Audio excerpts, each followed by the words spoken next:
Very happy here to hear this story. They have raised their hand. Okay, they have raised their hand when God has said serve and go, and they have served and gone and hosted and supported Honduras and an example to us all. I'm going to start in prayer. Dear God, thank you for bringing us here. Thank you for the service that the Joneses have done, and help us to be willing to raise our hand too when you call and ask for us to serve. In your name we pray. Amen. Thank you, Terry. Thank you, everyone, for coming this morning. Welcome. I'm Mike. I think everyone knows. And Margaret. We're going to talk about serving in Honduras, where we, in the title is Seeing God at Work, we continuously see God at work in some of these places that we go. You can see on the map, Honduras is Central America, right? It sits on top of Nicaragua and south of Guatemala. It's to the east of El Salvador. And you can see on the right-hand side, Honduras map. And where we go is we fly into the Tegucigalpa, which is the capital city of the country. And if you look a little bit up and to the left, you see Comayagua. Comayagua is a town of about 50,000 people. And we serve an orphanage that's outside of that town. It's on a dirt road. And there are many, many different facilities that we'll go to and tell you about what God has been doing and pulling us through this and what we can do. Honduras is a very poor country. It's the third poorest country in the Western Hemisphere after Haiti and Bolivia. So we're talking about truly dirt poor. People live in dirt huts there, a lot like what you might have seen in Heather's presentation last week. And we're serving in a place where it can be painful. It's hard to see. It's emotionally difficult sometimes to see. It's also a very joyful place to go and to see the happiness. And when we go to the kids and kind of God's light shines through, and I'm reminded of the thought that God doesn't promise to take away our difficulties, but he will give us joy through our difficulties and in our difficulties. And we see that. We see that over and over again. Just do this quickly, for the last 15 years actually, this is our 15th year, we've been serving with a group called All God's Children. All God's Children is a Lombard, Illinois-based, very deeply, unabashedly Christian organization that is has historically been supporting the Hogar de Niños orphanage in Comayagua. You can see on the left, here's a picture from their presentation that says, from Ephesians 2:10, we are God's handiwork. So that's the message. We're going down there to share God's love. And when we go, the leader, who's on the right-hand side wearing the H hat, Al Harama, he tells us, he said, look, half of what we want to do down here is building relationships. Go spend time with the kids. Show them what it means to be a parent that they can trust. Show them what it means to be someone that is not going to abuse them. We want to build relationships. Let them get to know you. Let them know your kids. Bring your families if you want. And the other side of it is that we want to do some work. So 50% relationships, 50% work. We'll do work projects. We'll build some buildings. We'll paint some things. We'll plant trees. We'll do the kinds of things that families can do together in planting. And sometimes people will gravitate to work because they're focused and maybe less comfortable talking with a bunch of little kids that speak a language they don't know. Sometimes people will spend all their time on relationship and maybe not be planting trees or doing other things. And so it kind of goes back and forth. So we've been going 2 or 3 times for 15 years, and you get to know people over time. The orphanage has historically had at its height about 230 kids, 130 girls and 100 boys. And it reminds me, last week, if you were here, you saw Heather's presentation. She talked about ultra poverty.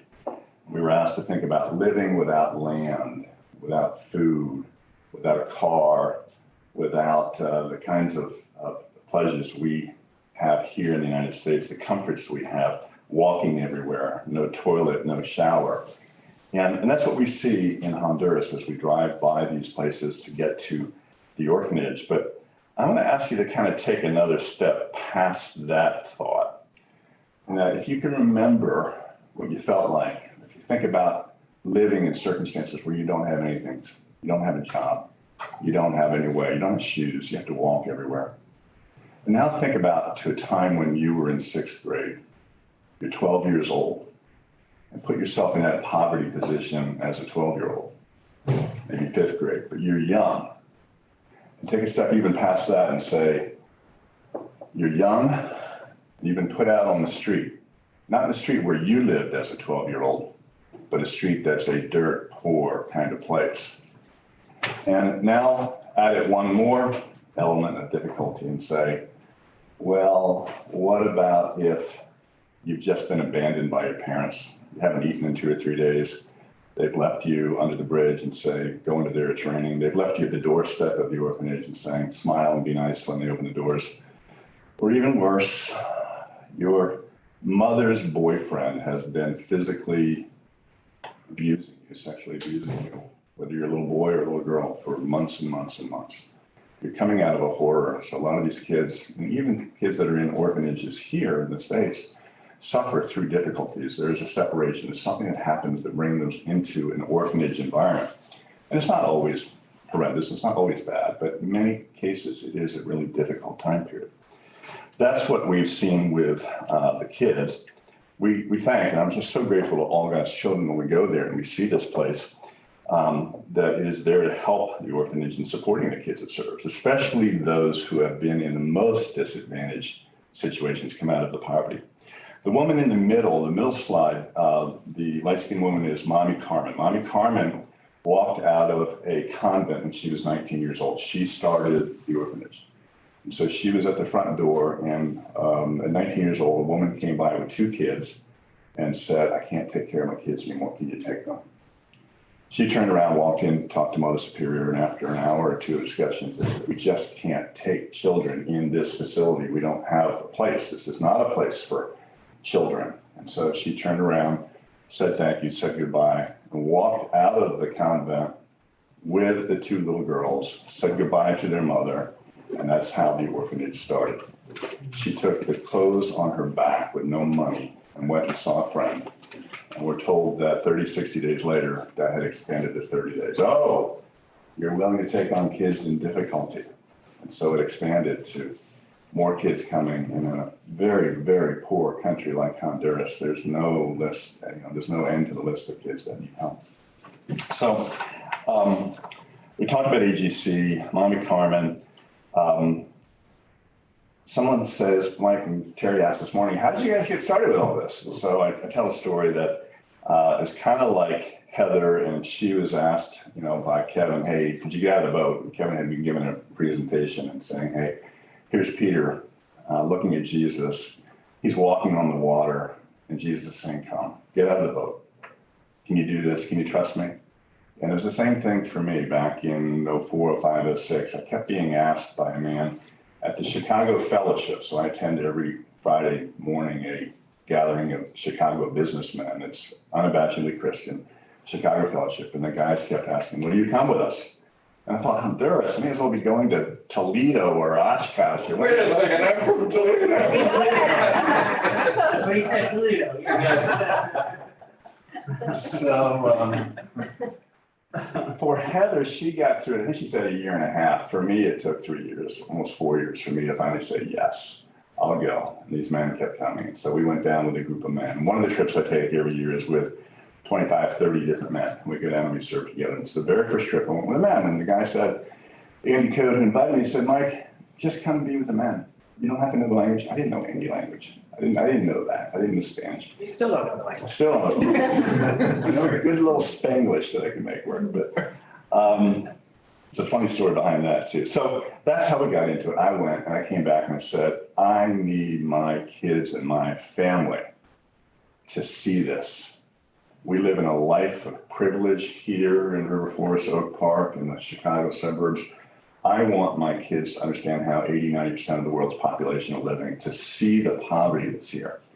And I was motivated to call back and said, I'd like to bring my family on a family trip. Now, Harima, on the right-hand side, he's standing with a little girl called Samantha, which is an interesting story that we knew Samantha when she was 5 years old. Now she's 19. And there's a story behind that as well. But Alan said yes, but you know what, Mike, only if you will lead the trip in August of 2008, because we hadn't been able to figure out who would lead the next trip.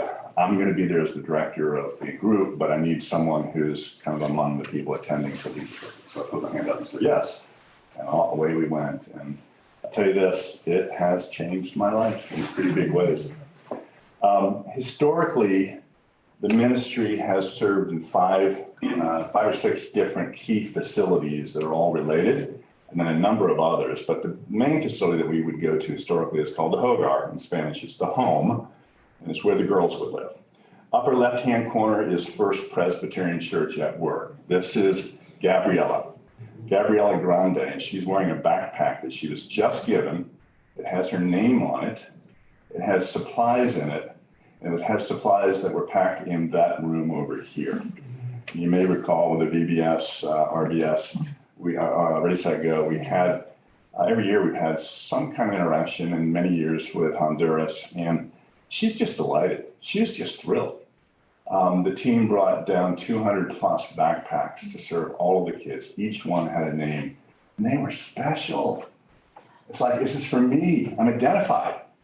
What's striking when you get off the bus is if you don't know these kids, a lot of the kids felt like they're left behind. They look at their shoes. They're not very outgoing. No one knows me. I've been left behind.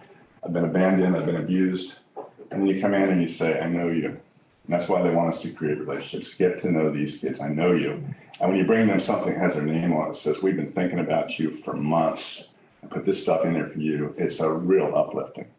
Upper left-hand corner. Bottom left is, you can see a picture of me sitting with three little girls. One in the dark shirt is Ixa. Ixa is an interesting story. Ixa came to the orphanage. I first met her with one of the men's trip where we were doing a Thanksgiving celebration around the time of Thanksgiving. And people were going around the room, 30 people with girls and the men, and said, tell us about what you're thankful for, like you might do at a Thanksgiving celebration. None of the girls, none of the orphans would stand up. The men, 2 or 3 men said something, and finally Ixa stood up. She said, I'm just so happy to be here. I've been here for 2 weeks. I'm so happy to be here. My parents are very, very bad people. And just the whole room goes silent, and we're just crushed. And we know that many of these kids have been abused. And the 2 thoughts going through my head is that she's likely been abused in a horrible way by a parent or someone the parent knows, and she's not being protected by the parent. And my other thing was that just came to my mind that she's crying out. She's saying, love me, come love me. Come and help me, be a friend, sit with me, be kind to me. And so God's doing something really special, taking her out of a difficult situation. What 12-year-old? Imagine if you have kids, your own kids at age 12, what 12-year-old would say, my parents are very, very bad people at a core, awful, horrendous level. All our kids complain about us as parents, but this is at the root of it. She's happy to be away from them, right? And so can we bring some joy? Can we have fun and laughter? The last thing I'll say about this picture is you can see the bottom right, my daughter Megan, my other 2 daughters, Lindsay and Carrie, Margaret's in the middle. They started coming. They come year after year after year. And I'll tell you, it's changed their lives also. Every one of my kids wrote their college essays about the experiences that they learned in Honduras. And what is God doing? How can we make this a better place? How can God help me? Are we praying enough? Are we spending enough time getting into a relationship? Where are we going with this? So this is what we see and a lot of what we experience. There's work going on behind the scenes while people are hanging out with the girls and having fun, but this is the girls' facility. The second facility is a place called the Granja, literally the farm. And again, here is First Presbyterian Church at Work. Upper left-hand corner. How many of you, others in this church, have given us donations?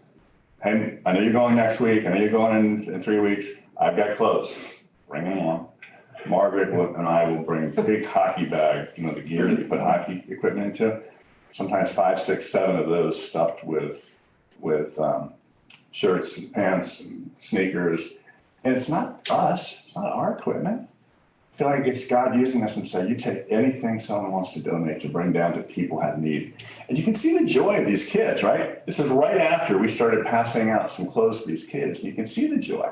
And again, God at work saying, let me bless these kids. There's a way that First Presbyterian Church members are making a difference. Let me bless these kids. Upper right, take this picture. You can see the boys at work. We were building cinder block wall. But if you don't recognize it, the guy in the white shirt, that's Glenn Kayrine, the founder of Circle Urban Ministries, if you know Glenn, right? So he came with us every year for years before he passed. And it was just his heart was in the right place. And if you've ever seen a man who's doing really important work in the Austin district then, before he passed, get really silly with a bunch of little kids, his heart was taking care of these kids and having a good time with it. In the middle, a young man at the wood shop at the farm. They have a wood shop where the boys can learn some woodworking skills. They have a metal shop where they can learn some metal working skills. Most of these kids won't have the opportunity to go to college. And those that do, college won't mean a whole lot to them because it's a really poor university system. So let's teach them some trade skills. And then lastly, bottom right, this is Javi. He is a special needs kid, and he's holding one of the craft projects from the VBS, Vacation Bible School program, that one of our groups came through. Every year we try to do that. Margaret was a big part of that, and putting together programs to say, what can we teach these kids? What can we do in teaching them about Christ, about Jesus? We're in an unapologetic Catholic setting, but they come in and they let us spread Jesus love. We don't want to violate the Catholic values, but we're going to come in and spread our values in mostly alignment. Sometimes we go strong in trying to say we're going to spread the love of Jesus here. We're going to do it with these kids. We're going to teach them Bible verses. We're going to spend time teaching them everything we can about Christ and Christ's presence. The next facility, I'm going to turn this over to Margaret, is a place called Misericordia. Okay. So, hi everyone. Misericordia means mercy. It's a home for the mentally disabled. It's only women, and I picked the picture on the left, and the lady in the green, she's about 40 now, 40 years old, but she is protected. These are people that cannot live by themselves alone on the street. She plays jacks, for those of you who have been there before. That's what she likes to do.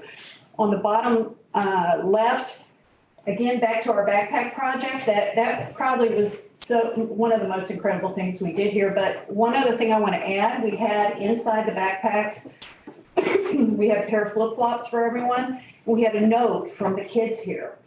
And I don't know if you remember this part of it, but part of the VBS Ready, Set, Go, they each wrote a note, and they wrote a note to that kid, and then we got notes back. So we took notes back here and posted on the board. So that was really super cool.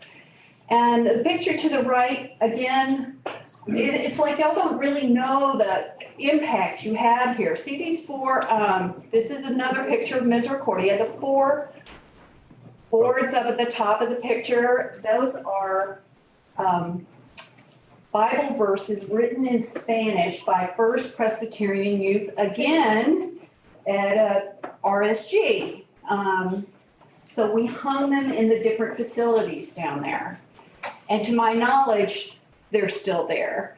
If you can see, again, people from here, we know a lot of people from here, Douglas, Nancy, Lynette, a lot of people, Bill and Allison have come, but our own Susie Kovic also came. So this is a picture of her with the group.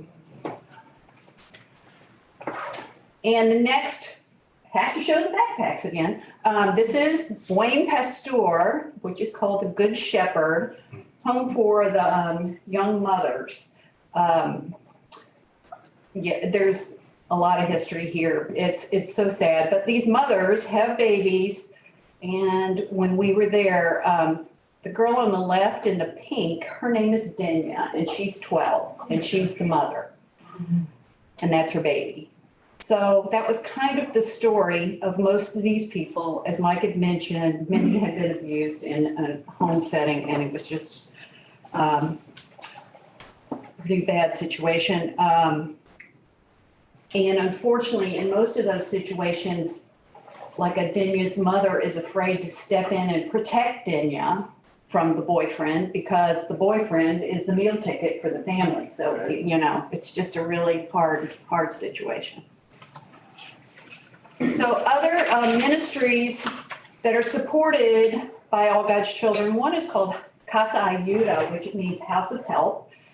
And if you can see in this picture, there is a woman named Nellie. She's in a wheelchair. And in Honduras, if you are physically disabled, like Nellie, who fell out of a tree at age 15 and could not walk, you're kind of thrown to the side. And this woman has a faith like I've never seen. She's a reader and she's crazy, like has this beautiful facility now that has a pool for those with leg problems. She's got a basketball court. Many of the people at her facility are deaf.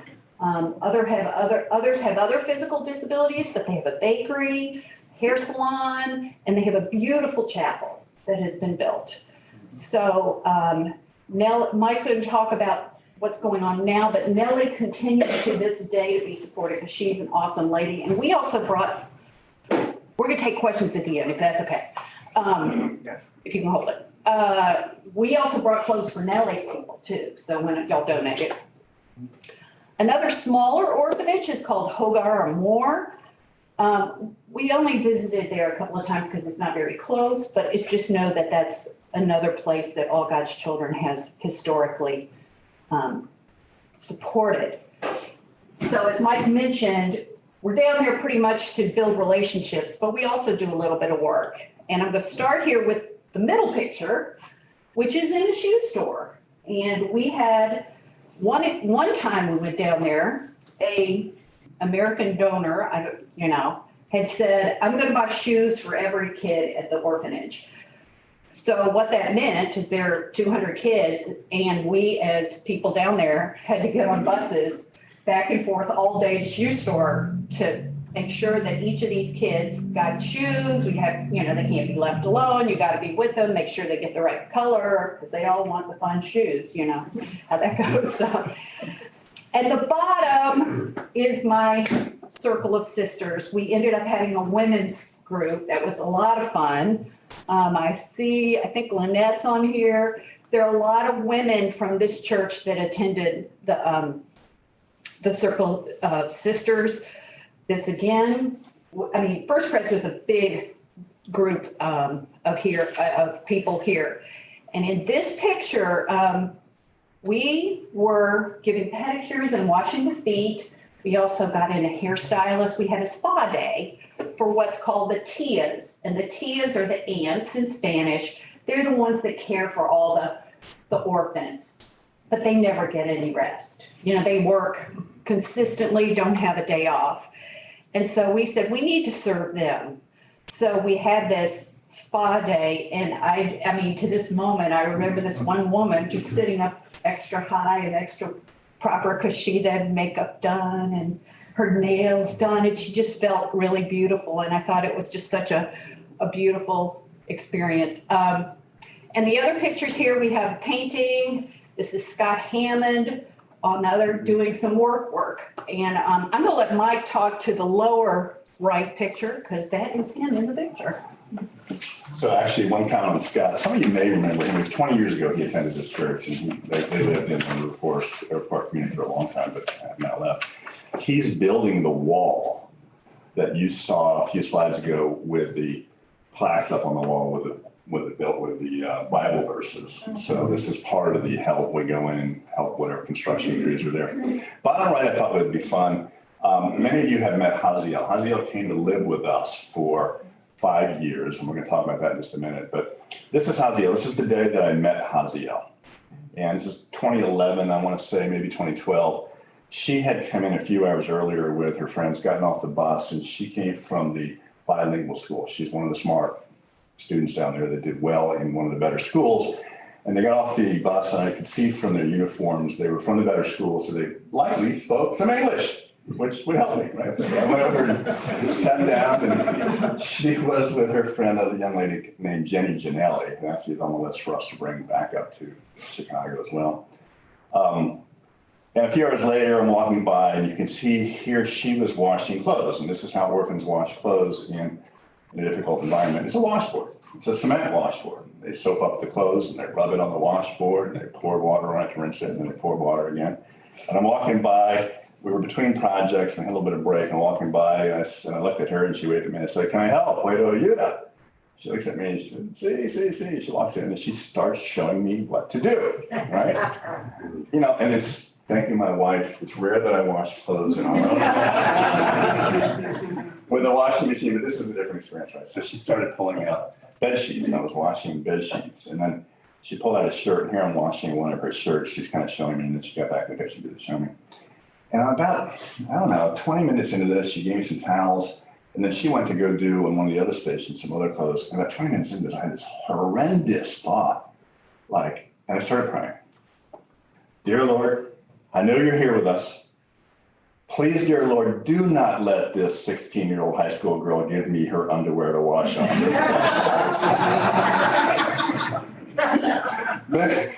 Many years later, I told a story when she was up here in the States and she just burst out laughing. She said, "It never even dawned on me." But that was my first experience with Haziel. So yeah, we do some work and that's fun. So, we brought Haziel up here. It's an interesting story. People have met Haziel. You probably have met Doris and Francisco and Vosny. Christina was living with the Bakers and brought her up to spend time. People say, well, how did it start? Well, where did you go with this? And brief story on this is that we had been down there with one of the men's trip and talking. There was a young lady named Gloria who was not going to go to college. She could barely finish high school. She didn't have any skills. And the sponsor of that young child was this same guy I was telling you earlier who invited me to come down the very first time, getting Andy. And Andy said, let's figure out a way if we can get some skills. Can we bring them to the United States? Teach them how to cut hair, teach them how to clean a hotel room, teach them basic skills where they, even if they're uneducated, even if they haven't finished high school, they can support themselves. As opposed to the default, I'll go look for a man and I'll give the man the one thing that he wants and he'll support me. And unfortunately, that default wrecks lives over and over again, and we see it. So 5 months we worked on this, and we just couldn't figure it out. How do you get past immigration? How do you do this legally? How do we do it with a supporting organization, with money from a bunch of men who are willing to do this? Can't bring them up on a student visa because they will never get past the English as a second language test. They don't know English. Can't get them into high schools because they're too young. How do we, we just could not figure it out. And in March of 2012, Al Harama, the director, called me and said, Mike, you got to tap the brake stop because this isn't going to work. We're not figuring this out. And Gloria is pregnant. The other young lady, Linda, has a boyfriend. And Al was basically saying maybe she'll be pregnant soon too. We have to be very careful. So stop. So March of 2012, we stopped. 6 months later, I'm sitting at the Chicago Fellowship Retreat up in Wisconsin, 320 guys. Afterwards, everyone leaves, but there's a small little pizza place, outdoor patio outside behind it. Probably 40, 50 guys come over. And we're sitting there, and I sit down at the picnic table, and this guy I've never met before sits down right next to me. He says, hi, I'm Mark. I said, hey, Mark, I'm Mike. He said, would you just kind of let me sit with you? I said, yeah. He says, I'm new. I've never been to Chicago Fellowship. I spent a very little time in Illinois. I've never been to the Chicago Fellowship Retreat that you guys do every year up here in Wisconsin. I don't know anyone here, but I want to sit down here. I said, okay. And we got to talking, and he's an entrepreneur. In my business, I read a lot of business plans, and he actually had some investors that I knew. And there's about 7 to 10 minutes into that conversation that, talking about a family, I heard him say, we brought 2 young girls from an orphanage in Juarez, Mexico, up to the United States. And I'm like, whoa, how did you do this? How did you make this work? And I had chills. It was as if God was saying, listen, pay attention. I'm going to show you how this is done. And we sat for 3 hours. Everyone else left. The pizza place closed down, and we're still sitting on the back table while he's giving me the roadmap of what to do. And then 2 weeks later, he came back, and we spent another 4 hours at a coffee shop halfway between where he lives in Wisconsin, right on the Wisconsin border, and we sat there, and he laid it out for me. This is what you do. You got to get this kind of insurance in place. You got to deal with INS on this basis. You got to think about what's going to happen when Border Control calls. You have to have the right answers. They will be accused of wanting to stay in the United States illegally, unless you have something that can convince someone otherwise. miles, right? And the secret that we didn't know that what he did is he brought the kids up on a student visa to study English. So you don't need to know English. You don't need to have passed the English as a second language test. You don't need to have, so we went back to the board and I told Al, Margaret and I wrote up this long paper about all the things we learned in 7 hours of conversation with this guy, Mark. Some of you may know Mark. Mark now lives in Chicago. Mark now is very involved with Christian organizations here. His name is Mark O'Halloran. And he's someone who works very closely with Karen Gruber right now. Ironically, he's now down here. But Mark gave us the roadmap and we were sitting there and we put to the front of the board, but I said, I want this to be successful because if it works, we'll do it again. And we got some people to donate some money that would help with the costs associated with this. And I said to the board, look, we got 3 girls living in our home, our own daughters, should be a girl. And I need someone who's really smart because I want this to be successful. I want the first one to be someone who's really smart that will learn English well and do well and be an inspiration to the others. And about 3 weeks later, Alan called back and said, I think we got someone. How would you feel about having a boy? That boy was Francisco. We sat in front of, Margaret and I sat at a dining room table with our girls, our 3 girls, and we said, here's what we're talking about. And we laid the whole thing out for them. Everyone has veto power. If you don't want a boy in our home, you can say so. And it was just instantaneously, Carrie, our middle daughter, says, you mean I get a brother? And they all agreed right away. Because they had been coming with us for years on these family trips down under us. That's Francisco. Let me ask Margaret to talk about these kids a little bit. So anyway, just as you can see, Francisco was the first. This is a picture of us on like day 1 at the top of the Sears Tower. I couldn't find him for 5 seconds and I'm freaking out. I'm thinking, oh my gosh, he's disappeared. I'm never gonna see him again. But Francisco came up, he went to the ELS program also while he was here. Doris came, she had finished university in Honduras. So she was with us for just a short time. About a year. Yeah, about a year. So I thought I'd kind of give you a little kind of what happened with each one. Francisco came up, finished his ELS program while he's here with Doris. He goes, well, what if I could just transfer to a school here from my university in Honduras? I'm like, well, I don't know. What does that look like? And so we would just take one step at a time. And the next thing I know, I'm not kidding, I don't know how it happened. He's at Dominican University, getting a degree in international business. He was able to get some really cool work over the summer. He worked for Haynes 1 year, and then he got a job at a manufacturing company. But more importantly, this guy, I mean, I feel everyone here has probably seen, he's just Mr. We used to call him the mayor, because he just knew everyone and was so joyful. But he taught me and our family about being grateful. Each of these kids, I feel, has given me a lesson. One, grateful for every day of life. I mean, they often say this in Honduras, I'm grateful for one more day of life.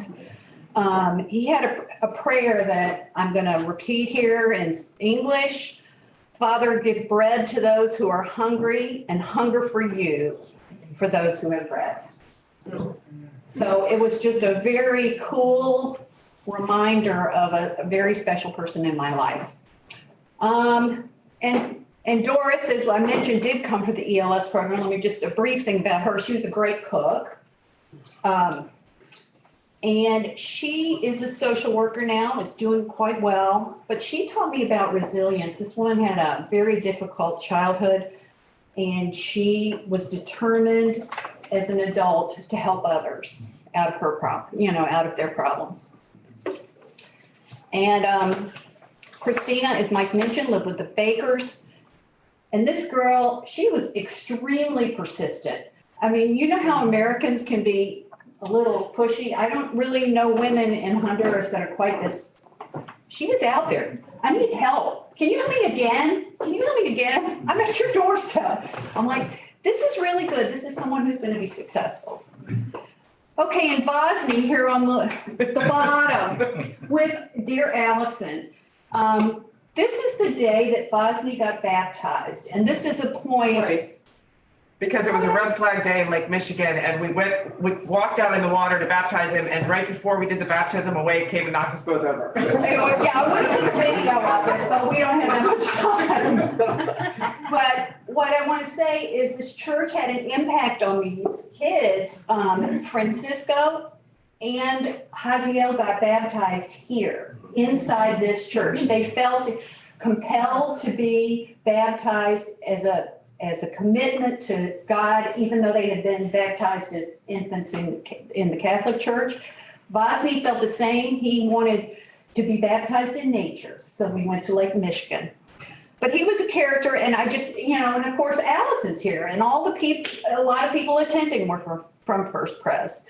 So Bosnia was studied languages. He knew 6 of them, and he graduated after ELS. He went to Elmhurst College and got a language degree there, and got a job with a language translation services company. And he's been able to take that back to Honduras and work there, which is very cool.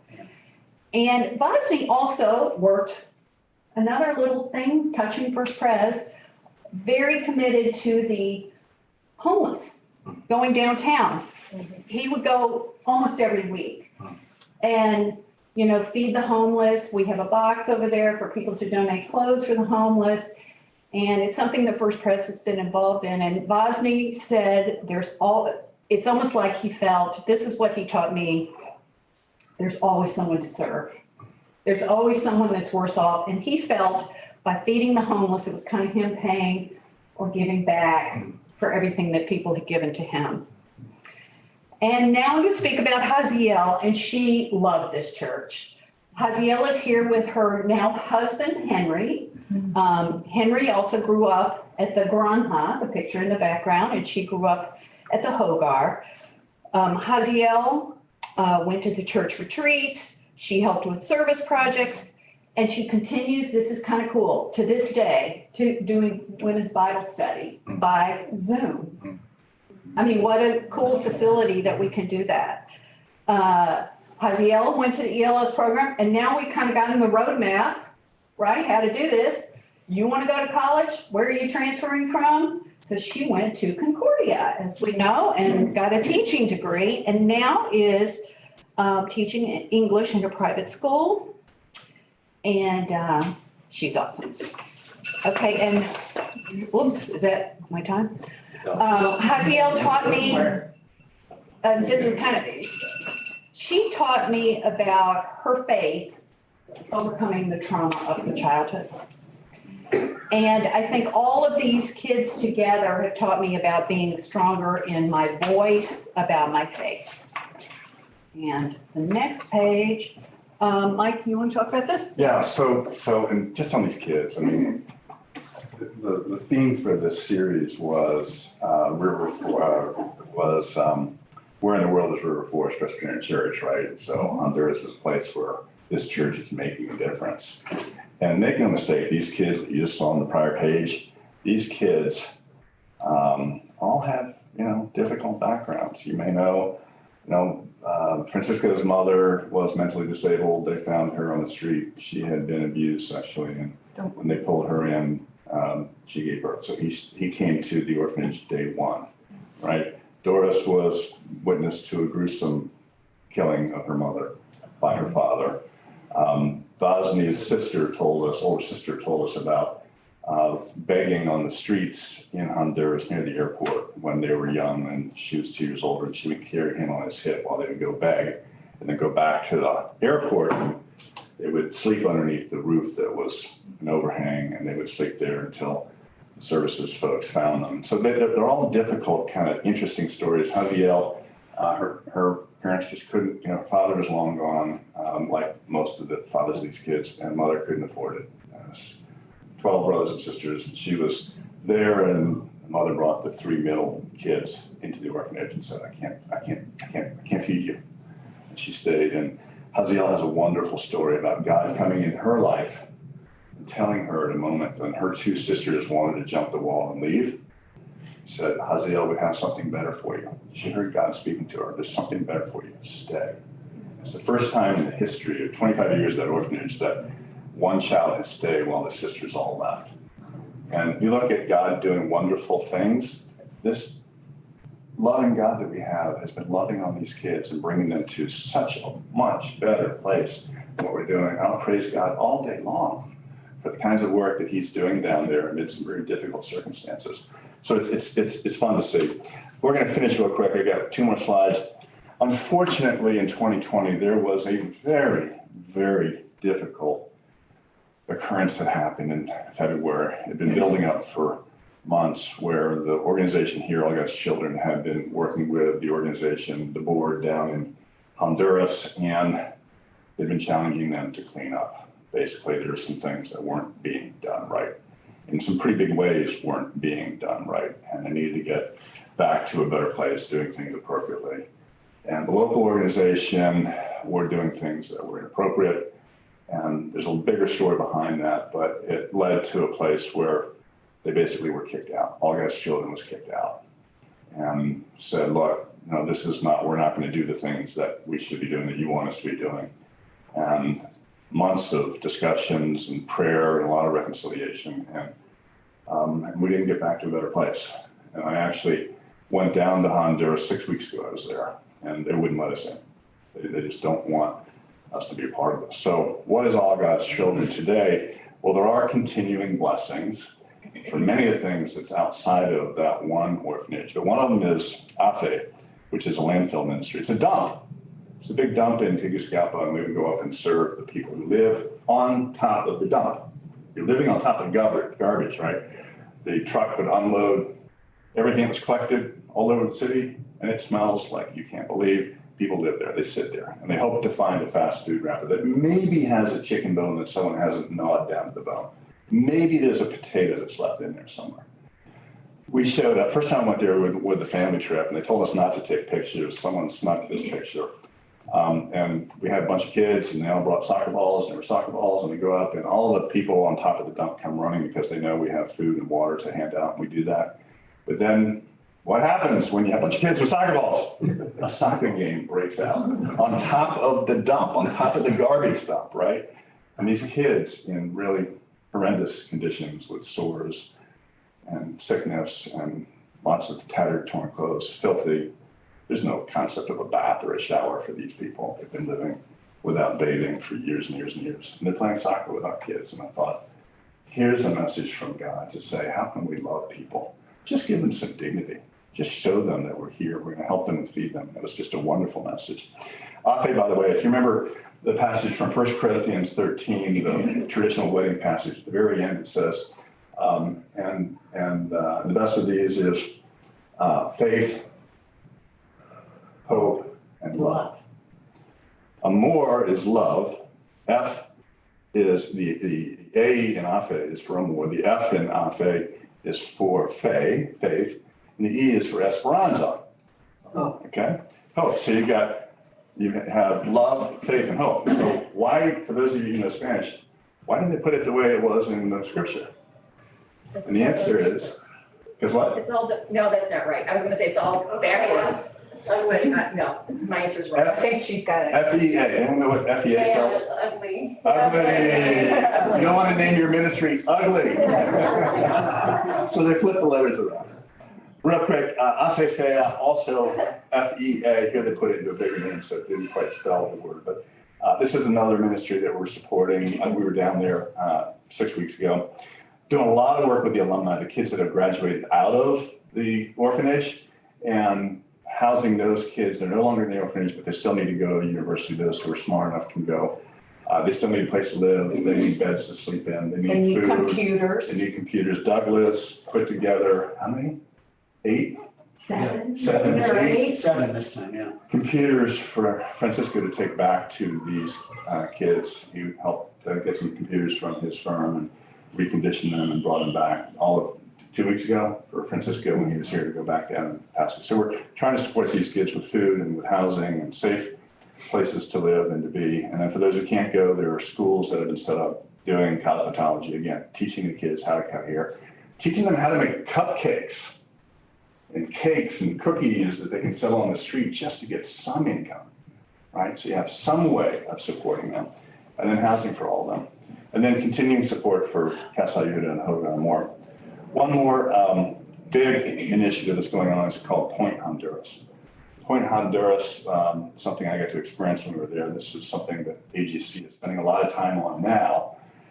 Faith-based ministry that serves the capital city's most disadvantaged neighborhoods. You see the picture on the right is a picture I took in a neighborhood called Febrero 21.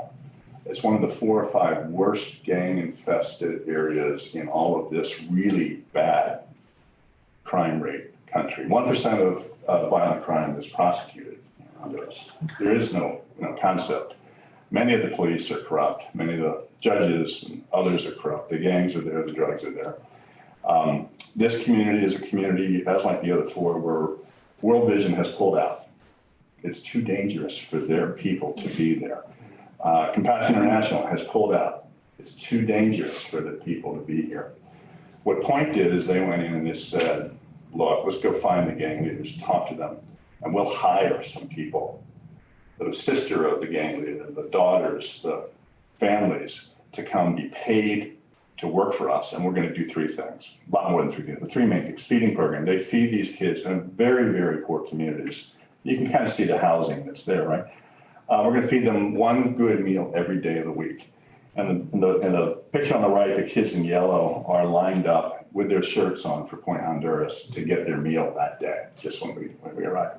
Medical clinics. So they have medical clinics in each of these 4 communities.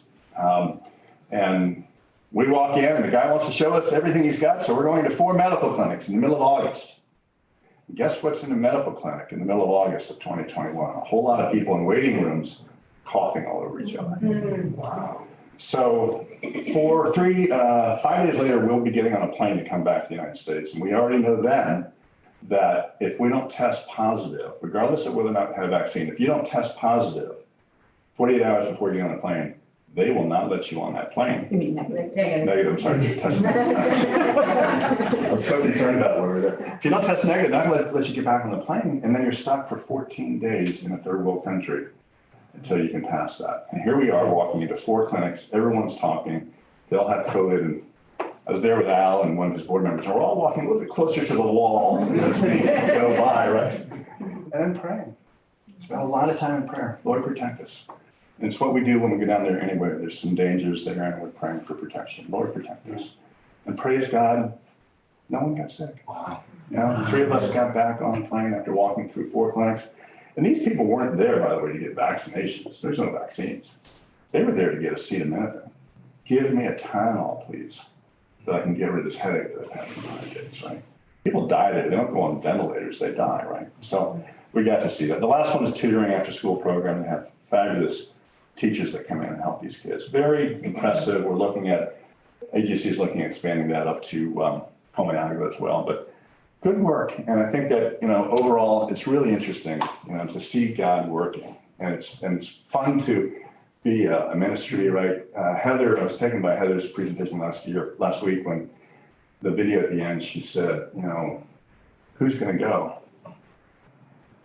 And here I am. I'm sending you. So can we send, can we get out of the boat and go? What can we do? I also like to tell people that you don't have to go to Honduras to get out of the boat. You don't have to go to Honduras to help. There are ministries in the south side of Chicago, some really difficult neighborhoods that I've spent time with some of these men at. There are ministries that this church is supporting. There are ministries that Allison and Paul know, and there's lots of opportunities to support. I'm going to make an announcement today. Just last night, I got an email, Harmony Church in North Lawndale, that we help, desperate for tutors. It could be teenagers or adults on Tuesday nights in their tutoring program that my kids all did. So yeah, it's a 15-minute drive. Anyway, thank you for letting us talk this morning and kind of tell you about some of what we're seeing God doing in Honduras. And I know who's been there. Nancy's been there, and I know Doug's been there. Allison's been there. Who else? Yes. Vicky. So we have That's Vicky. Oh, I didn't know. long Vicky. Yes. Recognize you. And Lynette's on there. That's been there. So a lot of people have been with us on some of these trips, and so we're And the kids too, a lot of kids. grateful for your service as well. Questions? Yeah. Yeah. So I didn't understand exactly, you're still working in Honduras, but you can't be associated with the orphanage? With one of them. With one of them. So the primary place where we used to go, where you saw the picture for the Hogar and the Groundhog, they don't want AGC involved. And AGC has been pushing them to say, you need to do some things to change what you're doing. Unfortunately, it's fundamental stuff that needs to be doing. But there are what, four that you are supporting, right? Oh, many, many more. So these last two slides, it's that we're supporting the alumni, the kids who have aged out of that orphanage, right? We're supporting the garbage dump. We're supporting the other orphanages, Hogar Amor, Casa Ayuda, the place for disabled children. So the orphanage said, we're not gonna change. Yeah. Is that? That's right. Correct. I got it. Correct. It relates to power and money in a really unfortunate way that's hurting the kids. And okay, that's a choice they're making, and it's a really unfortunate one. But a lot of tears over that. That was hard for many of us who have been there for so many years and know these kids well. But the joyful thing for us, I didn't put a slide in here, is that we go back and we showed up 6 weeks ago, and all the kids that are out that can come, they all came. They had a soccer game, a community league. It's kind of like, community league soccer, and the boys had a game, the girls had a game, they're back to back, and every single one of the alumni, there's hundreds of kids that we've known for a long time. They're older kids, right? They're 18, 19, 20. They're coming back, bringing their babies, and they're introducing us to their husbands, and they're, some, in many cases, asking for help. And just, so it's fun to see them and do that. But we're also, a lot of these other things are the initiatives that is going forward. None of them have vaccines, access to vaccines. Well, it's starting now. So the bottom right picture is Vivian, right? So she's someone that's being supported. She is a alumni of the orphanage that closed down. She's the second little girl, second person I met on the property. The very first day I went back in 2007. And when I got off the bus, I didn't know what to do. I didn't speak the language. I didn't know anything. And the director said, Mike, sit down on the wall, and then you'll get adopted. She came down and put her hand in my hand and said, come sit with me. And all these years later now, she's studying to be a nurse. She's one of the few that will have an opportunity to have a professional job. And she's vaccinated. And she's vaccinated. And she's telling us now that there's a program where today we're getting closer to 15 or 20% of the country being vaccinated through foreign programs by our government. But yeah, very few vaccinations. So does Point provide the food and the medical services and the tutoring? So Point is doing all those things. Yes. So does the government provide medical providers, or who does the medical No. services? So Point is run, I don't think there's a picture of him in here. It's run by a medical doctor, a guy named Dr. Yvonne. Yvonne was a medical doctor that got pulled into doing service work, and then after he got into it, his heart was there, strong Christian, and he said, I want to continue doing this. So the director of Point is a medical doctor, and he knows doctors that he can recruit in. The government provides zero. So it's mostly through support in the United States, people that come to help them, and then AGC looks to partner with lots of different ministries down there, this now being one of them, to send them some money every month as well. And so most of Point is funded by a lot of different organizations in the United States that are looking for partner with them. Are there any kids in the queue right now to come study in the States again? Well, it's been decided that the next to come up is the young lady that was sitting next to Haziel that day. I met her again. Her name is Jenny Janelli. Yeah. But we're having a hard time with anything with immigration, with the caravans, and with Honduras hasn't had a U.S. ambassador since 2017. And COVID in and of itself would be a problem to bring the kids up now. But at some point, yes, we'd like to continue that process and bring the kids up. It is eye-opening. There's a lot of fun stories. We're going to run out of time, but ask Margaret or me at some point if you want to have a laugh or two about all the things we learned and the things we see. And yes. Can you summarize, I know it's a big question, what is wrong in Honduras? I mean, the government is obviously not competent for the people. Oh, that's a good, I'll let you take that one. I was just going to say the same. You're not quick enough.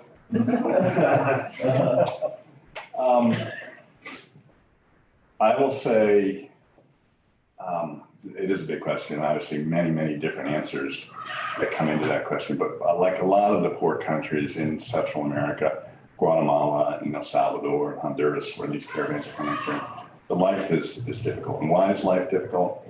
It's because we do have corruption. And why do we have corruption? It's because we don't have justice. And I say to people that if you want freedom, you better fight like heck for justice. Because I don't have freedom to live in my community the way I want unless I have justice. But now we have a problem where the justice roles are corrupted, right? We talk about the police being unjust, and we talk about the prosecutors being unjust. There's another group, I didn't put it on this presentation, Mark and I'll talk about it, called AJS, More Just Society. That's actually a group out of Grand Rapids, Michigan, that the agency is partnering with to go after the unjust things. For years they've been doing this. But you have to go after unjust judges, unjust police captains, and the AJS talks about we are a courageous group of Christians because people who are very bad put us on their list to kill. Imagine serving in a place as a Christian ministry where that judge wants you dead, right? He's got access to a whole lot of bad people with a whole lot of guns that want you dead, right? So I see a fight for justice, but at the top it is corruption, and it's a problem with the government.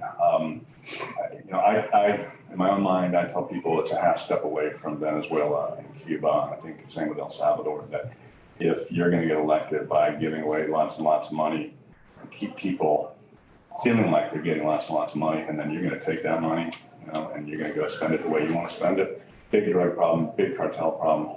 And it gets into political discussion about what really is the problem with these places. Personally, I can talk with you privately about my own views on it, but personally, I think it's a lack of justice. And how do you get past a lack of justice? You have to have government systems that work. The government systems there don't work. They don't work for lots of reasons. Anyone else before we break He's up? got a hand on the screen she's waving, it looks like, in the middle. In the middle? Is that Bob? Is that Bob?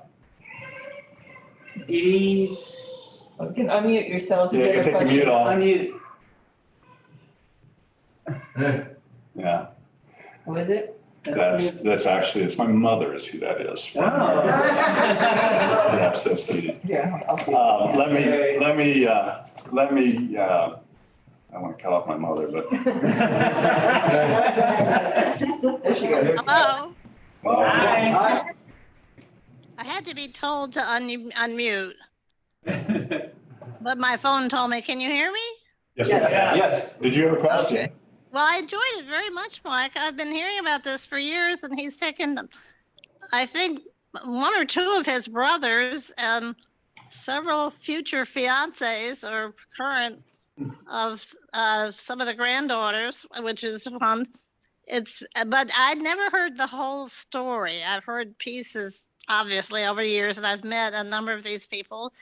And I'm impressed, Michael, you didn't tell about the Christmas. Francisco sat us all down and said, I'd like to adopt you two as my parents. You all agreed to, which I thought was great. And they all view him as a brother now. I was trying to think, they don't really call him that, but maybe he thinks they do. Don't tell him I said that. Anyway, I'm enjoying it. And I've been participating in your YouTube church for like 4 or 5 months this spring, since my church was not having walk-in. They were having Zoom at only one time. And when you do the YouTube, you can turn it on.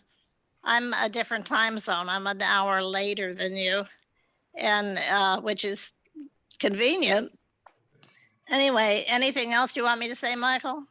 Margaret? I would strongly prefer that you don't, Thank you, Mom.